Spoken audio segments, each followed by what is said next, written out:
할렐루야. 네. 여러분 혹시 성경에서 남들보다 손이 더 많은 사람이 누군지 아시나요? 아, 네. 역시 똑똑하셔서 삼손이라는 사람이 다 이해하셨을 줄 믿습니다. 삼손이죠. 네, 저만 재밌는 걸로 하겠습니다. 네, 우리 여러분 모두 삼손이라는 인물을 잘 알고 계실 것입니다. 저는 삼손의 이야기를 볼 때마다 참 파란만장한 삶을 살았던 사람이다 라는 생각이 듭니다. 우리 먼저 삼손이 가진 가장 큰 특징이 뭐죠? 네, 힘이 세다. 네, 힘하면 삼손, 삼손하면 힘이죠. 그리고 삼손은 이스라엘의 사사입니다. 많은 분들이 삼손이 힘이 세고 전투를 많이 했기 때문에 한 장군이나 군인으로서 알고 있는 분도 있는데 삼손은 이스라엘의 사사입니다. 이 사사를 가리키는 히브리어 쇼페트라는 단어는 원래 재판하다 혹은 다스리다 라는 뜻으로 사용됨으로써 사실 사사는 재판관의 성격이 참 강한 직업이 사사입니다. 근데 점차 정치나 군사적으로 확대되면서 지금 우리 알고 있는 사사의 이미지, 그리고 가장 중요한 이스라엘을 위기에서 구하는 구원자로서의 성격이 강한 게 바로 사사입니다. 오늘 본문이기도 하지만 이 삼손의 이야기는 사사기 13장부터 16장까지 무려 4장에 걸쳐서 있는 이야기입니다. 우리가 삼손의 이야기로 들어가기 전에 먼저 사사들의 이야기라는 뜻의 사사기가 무엇인지 좀 알아보고자 합니다. 이 사사기는 여호수아의 죽음 이후부터 오늘 우리가 함께 볼 인물인 사사기의 마지막 사사 삼손이 죽을 때까지 약 350년간 이스라엘의 역사를 다룬 책입니다. 일반적으로 사사시대는 사사기 17장 6절 말씀을 보면 그때에는 이스라엘의 왕이 없었으므로 사람마다 자기 소견에 옳은 대로 행하였더라 라는 말로 평가됩니다. 하나님께서는 이스라엘이 하나님이 통치하는 나라가 되기를 바라셨지만 이스라엘은 자기 소견에 옳은 대로, 즉 자기 마음대로 살았었습니다. 그렇기 때문에 이 사사시대는 이스라엘의 암흑기라고 평가되기도 합니다.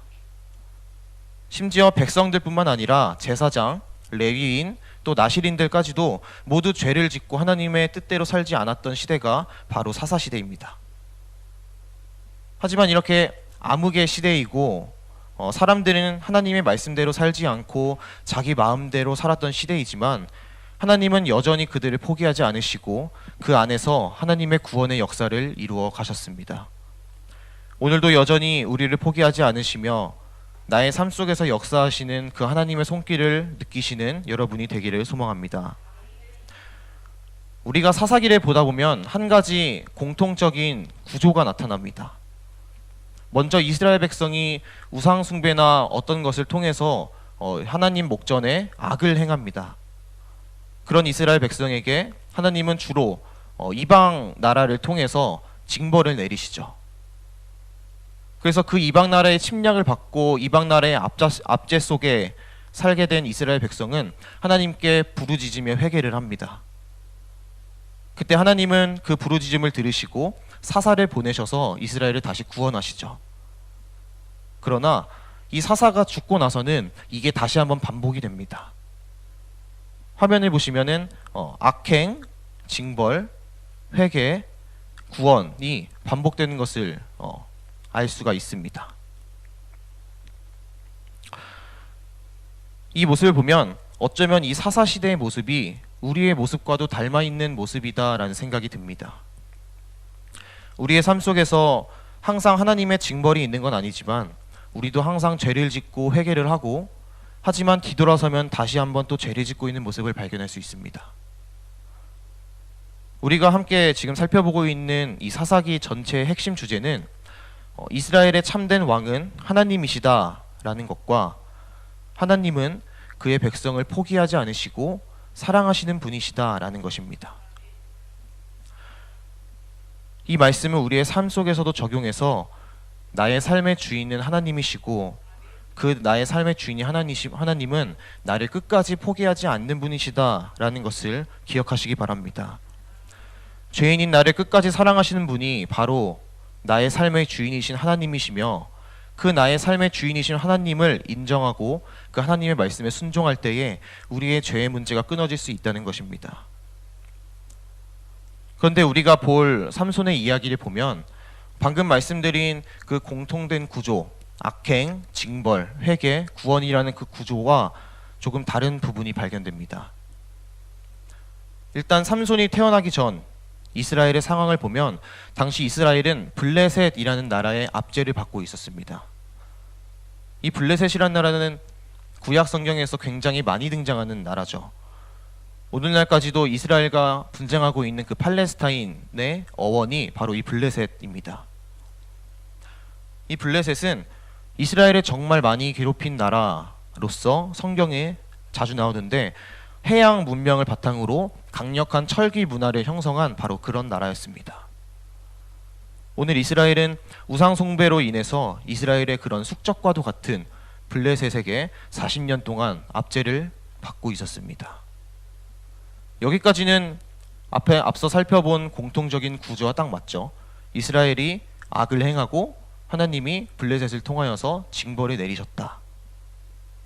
그런데 원래대로라면 이제 이스라엘 백성이 회개를 해야 됩니다. 이제 하나님께 부르짖어야 됩니다. 하지만 오늘 말씀을 보면 이스라엘 백성은 더 이상 그러지 않습니다. 더 이상 회개하지도 않고 부르짖지도 않습니다. 아마도 이스라엘은 그 너무나 강력한 나라인 블레셋의 압제를 받아오면서 이제는 포기하고 순응해서 살아가는 모습을 보였던 것 같습니다. 함께 13장 1절에 있는 말씀을 함께 읽어보겠습니다. 이스라엘 자손이 다시 여호와의 목전에 악을 행하였으므로 여호와께서 그들을 40년 동안 블레셋 사람의 손에 넘겨 주시니라. 아멘. 아마 40년 동안이나 이 블레셋의 지배를 받다 보니까 어느 순간 희망이 사라지고, 나의 삶은 이제 그냥 이런 삶이구나 라면서 순응하면서 살게 된 것 같습니다. 이러한 이스라엘의 상황을 하나님께서는 보시고 이제 삼손을 준비하시죠. 다른 사사들과 다른 삼손의 특징 중에 하나는 바로 삼손이 나실인이었다는 것입니다. 이 나실인은 바치다, 구별하다 라는 뜻의 나자르라는 히브리어에서 파생된 말인데, 즉 구별되어 하나님께 바쳐진 자가 바로 나실인이었습니다. 특별히 나실인은 몇 가지 지켜야 되는 것들이 있었는데, 첫 번째는 포도나무에서 나는 것들과 독주를 먹을 수 없다. 두 번째는 머리털을 자를 수 없다. 세 번째는 시체와 접촉을 할 수 없다 였습니다. 그런데 삼손 같은 경우에는 한 가지가 더 있었습니다. 어떤 부정한 음식물도 먹을 수 없다라는 것이 더 있었어요. 원래 나실인은 보통은 이 기간을 정해서 서원을 하는 게 나실인입니다. 예를 들어서 1년이라는 기간을 정했으면 그 1년이라는 기간 동안 하나님께 내 몸을 드리고, 방금 보셨던 그 세 가지, 독주를 마시지 않고 머리털을 자르지 않고 시체에 접촉하지 않는 것을 통해서 구별된 삶을 약속하는 게 바로 나실인이었습니다. 그런데 성경에서는 태어나면서부터 평생 나실인으로 산 사람들이 있었는데, 그중 한 명이 오늘 나온 삼손이었습니다. 그리고 이 나실인인 삼손이, 그 삼손만이 나실인의 법도를 지켜야 되는 것도 아니었습니다. 우리 함께 4절 말씀을 읽어보겠습니다. 그러므로 너는 삼가 포도주와 독주를 마시지 말며 어떤 부정한 것도 먹지 말지니라. 이 말씀은 삼손의 어머니가 삼손을 낳기 전에 하나님의 사자가 그 삼손의 어머니한테 한 말입니다. 다시 말해서 삼손의 어머니 역시 삼손처럼 독주를 마시면 안 됐고 부정한 것들을 먹으면 안 됐었다는 말씀이십니다. 다시 말해서 이 사사 나실인으로서 이스라엘을 구원할 그 삼손을 낳기 전부터 이 삼손의 어머니는 구별된 삶을 살았어야 됐다는 것입니다. 이것은 하나님이 얼마나 삼손을 중요하게 생각하셨고, 이 또 삼손을 통해서 이스라엘을 구원해낼 그 계획이 하나님께서는 얼마나 중요하게 생각하셨다는 것을 우리가 알 수 있습니다. 삼손 혼자만 구별된 삶을 살아면 되는 것이 아니라 삼손이 태어나기 전부터, 삼손이 뱃속에 있을 때부터 이 삼손의 어머니 역시 구별된 삶을 살면서 준비해야 될 정도로 이 구별된 삶이라는 것은 굉장히 중요했다는 것입니다. 사실 오늘 저는 이 말씀을 준비하면서 제가 갖고 있던 그 삼손에 대한 오해가 있었음을 발견했습니다. 어릴 때부터 삼손의 이야기를 설교로도 많이 들었고 또한 만화로도 접하면서 꽤나 많이 삼손의 이야기를 들었는데, 그것을 통해서 저한테 있던 삼손의 이미지는 사사이면서 나시린이었지만 사사로서도 나시린으로서도 그에 맞는 삶을 살지 못하고 어떻게 보면 실패한 삶, 방탕하게 살았던 인물이 바로 제 안에 있던 사사 삼손이었습니다. 그런데 이 삼손의 이야기 속에 반복적으로 등장하는 단어가 있습니다. 그것은 여호와의 영이라는 단어입니다. 23장부터 16절에 걸친 삼손의 이야기 속에 4번이나 이 여호와의 영이라는 말이 나오는데, 13장 25절을 먼저 보면 소라와 에스다올 사이 마하네단에서 여호와의 영이 그를 움직이기 시작하셨더라 라는 말이 나옵니다. 즉 삼손이 행동하는 것은 하나님의 영에 의해서 행동했다는 것입니다. 그리고 나머지 3번은 삼손이 강력한 힘을 사용할 때마다 여호와의 영이 삼손에게 임하여서 라는 말이 나옵니다. 그런데 이 삼손에 대해서는 학자들마다 다른 의견을 갖고 있습니다. 어떤 학자는 삼손이 우리가 생각한 것처럼 방탕한 인물이 아니다, 우리가 생각한 것처럼 그렇게 여자를 좋아하고 악한 행동을 했던 인물이 아니다, 오히려 하나님이 이 삼손을 통해서, 이 삼손의 행동을 통해서 이스라엘을 구원할 계획을 실행하신 것이다 라는 학자도 있고, 반면에 아니다, 삼손이 방탕한 삶을 살았던 건 맞지만 그 안에서도 하나님은 역사하신 것이다 라는 학자들도 있습니다. 어쨌든 분명한 것은 이 삼손이 하나님과 함께했던 사람이었다는 것은 부정할 수 없다는 것입니다. 그랬던 이 삼손이 오늘 들릴라라는 여인을 사랑하게 됩니다.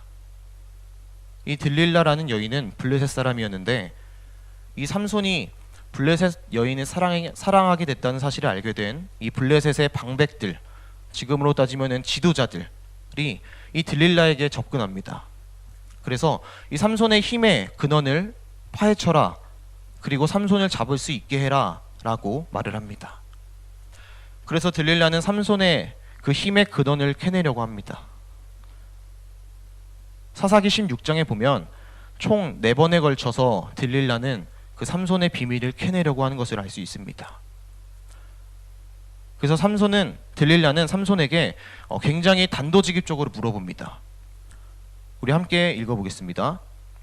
들릴라가 삼손에게 말하되 청하건대 당신의 큰 힘이 무엇으로 말미암아 어떻게 하면 능히 당신을 결박하여 굴복하게 할 수 있을는지 내게 말하라 하니, 사실 되게 당황스러울 정도로 너무 단도직입적으로 말하는 것을 볼 수가 있습니다.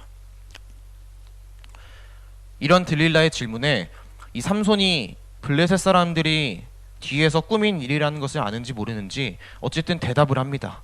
처음에는 이 마르지 않은 쇠 활줄 7개로 자신을 결박하면 내 힘이 없어질 것이다 라고 말을 합니다. 이 말을 들은 들릴라는 그 방법대로 그대로 삼손에게 행하죠. 그리고 블레셋 사람들을 불러 모으고 삼손을 깨우지만 우리는 알고 있듯이 그 방법은 진실이 아니었기 때문에 삼손의 힘은 여전히 강했습니다. 그래서 들릴라는 삼손에게 거짓말하지 말고 다시 한번 당신의 비밀을 알려달라고 말합니다. 이번에 삼손은 쓰지 않은 쇠 밧줄로 나를 묶으면 나의 힘이 약해질 것이다 라고 말을 합니다. 이 말을 들은 들릴라는 역시 앞에처럼 그 방법을 실행에 옮깁니다. 하지만 이번에도 그 방법은 진실이 아니었기 때문에 삼손의 힘은 여전히 강했습니다. 들릴라는 삼손에게 또 거짓말을 했다고 하면서 뭐라고 하면서 다시 한번 비밀을 알려달라고 합니다. 근데 사실 이쯤 되면 삼손은 뭔가 이상한 것을 눈치채야 되죠. 아무리 삼손이 비밀로 그 비밀에 거짓말로 알려줬지만 들릴라가 계속해서 그 방법을 자기한테 사용한 것을 보면 아 뭐지? 이 여자가 왜 그러지? 라는 생각을 한 번쯤은 했어야 됩니다. 그런데 이번에도 삼손은 거짓말을 하긴 하지만 이전과는 조금 다릅니다. 우리 함께 13절의 하반절 말씀 함께 읽어보겠습니다. 삼손이 그에게 이르되 그대가 만일 나의 머리털 7가닥을 배틀에 날실에 섞어 짜면 되리라 하는지라. 이 전에 두 번은 아예 허무맹랑한 소리였죠. 근데 이번에는 삼손이 양심의 가책을 느꼈는지 갑자기 머리털이라는 단어를 꺼냅니다. 우리는 다 알고 있듯이 삼손의 그 힘의 비밀은 머리를 미는 것이었다는 것을 우리는 알고 있습니다. 물론 삼손이 이번에 한 말은 완전한 진실은 아니었지만 뭔가 조금씩 진실에 가까워지고 있다는 듯한 분위기를 느낄 수 있습니다. 어쨌든 들릴라는 이번에도 자신이 속았다는 사실을 알게 됩니다. 그래서 이 들릴라는 최후의 비장의 무기를 꺼냅니다. 우리 함께 15절 말씀을 읽어보겠습니다.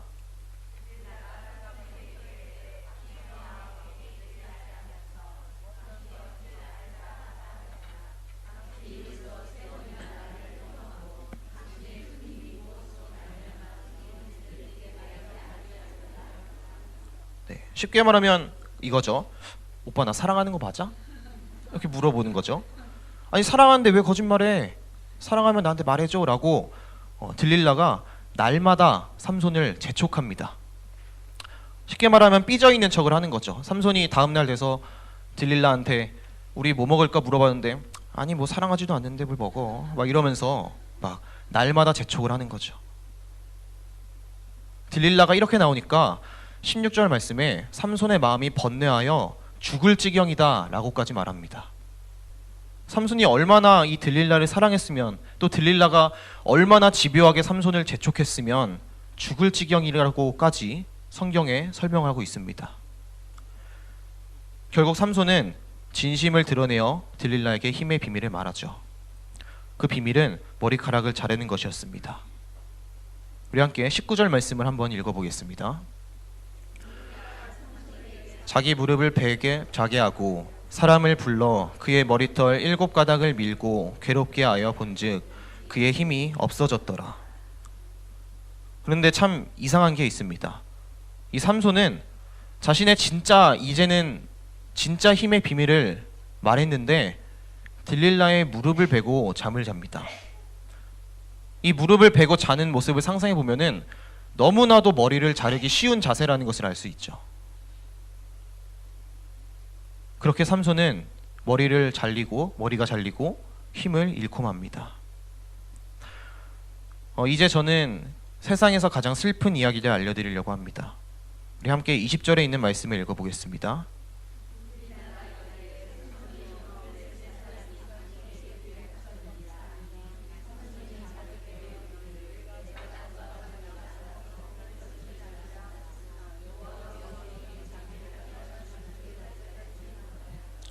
아멘.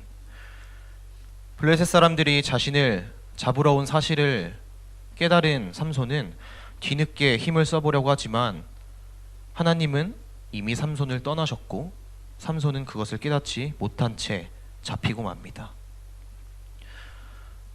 사실 삼손이 가진 힘의 비밀은 머리카락이 아니었습니다.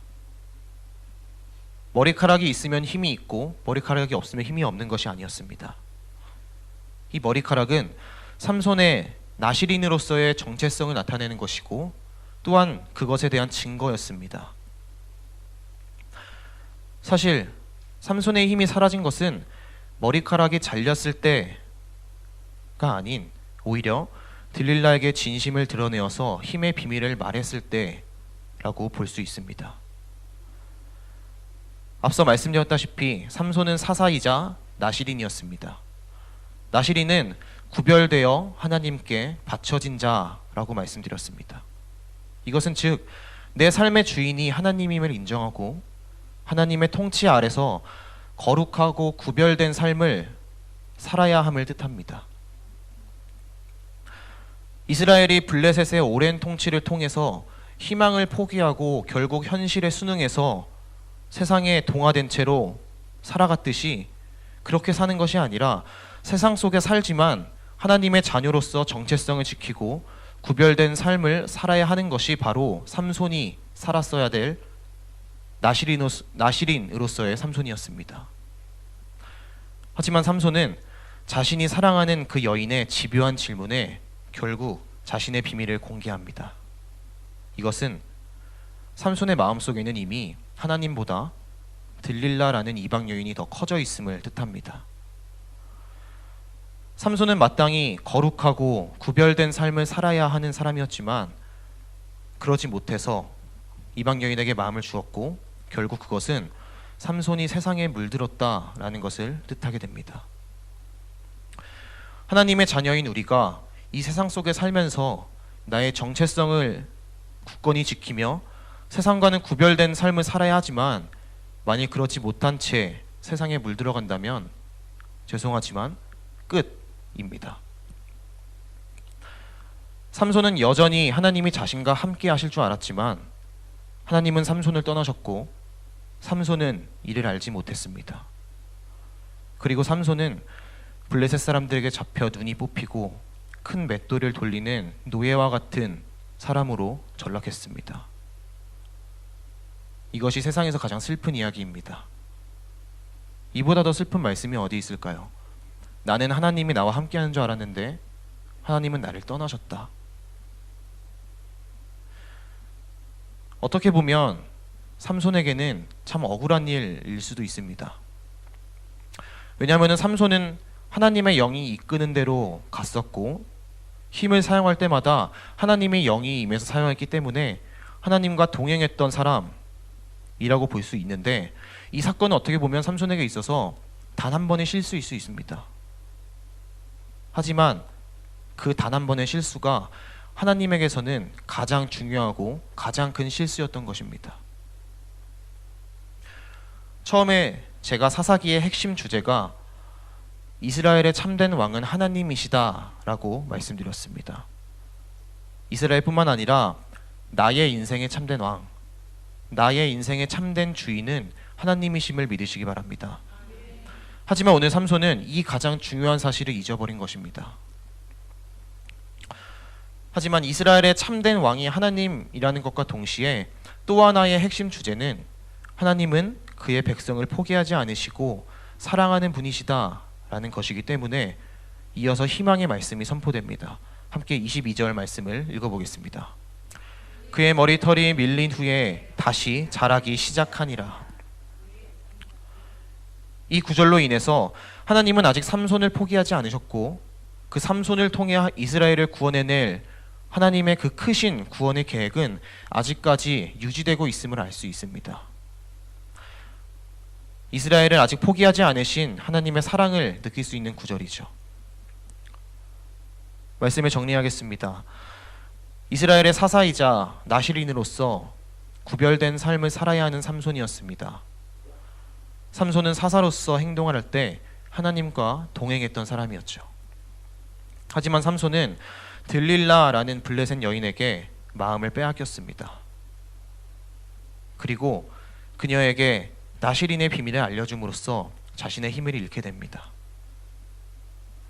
삼손은 마땅히 나실인으로서 구별된 삶을 살아야 하고 자신의 삶의 주인 되신 하나님과 끝까지 함께 했어야 하지만 세상에 물들고 이방 여인에게 마음의 뿔 뺏긴 그 삼손은 결국 하나님이 자신과 함께 있는지 없는지도 모르는 그런 상태에 빠져버립니다. 가장 슬픈 이야기의 주인공이 되어버립니다. 오늘 말씀을 통해 우리의 모습을 한번 돌아보기 원합니다. 나의 마음의 중심에는 무엇이 있습니까? 세상 속에 살지만 마땅히 구별된 삶을 살아야 하는 그 하나님의 자녀로서의 정체성이 나에게는 있습니까? 만일 어느샌가 세상 속에 물들어가고 세상에 순응한 채 살아가고 있었다면 오늘 이 시간 돌이키시기 바랍니다. 세상 속에 살아가면서도 나의 삶의 주인이 하나님이란 것을 잊지 않고 하나님을 의지하며 구별된 삶을 살아가는 성도 여러분이 되시기를 주님의 이름으로 축복합니다.